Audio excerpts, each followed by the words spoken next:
1. Pour 1 cup 240 milliliters of baking soda into the clogged toilet. Measure out the baking soda with a measuring cup or scoop and dump it into the toilet bowl. Let it sink to the bottom of the sitting water and settle. Baking soda has lots of household cleaning uses, so it's a good item to keep on hand from your local supermarket. 2. Add 1 gallon, 3.8 L, of boiling water and see if the toilet unclogs. Boil the water in a kettle and carefully pour it into the toilet bowl.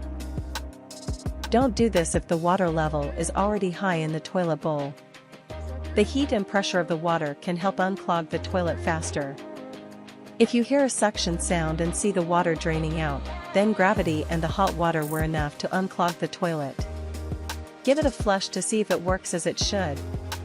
3.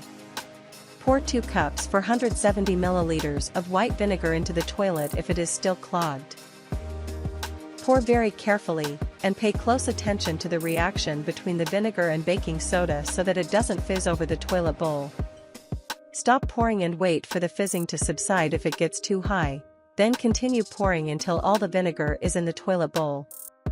The volcanic reaction between the baking soda and vinegar is what unclogs the toilet, but be very careful not to let it erupt all over your bathroom floor. 4.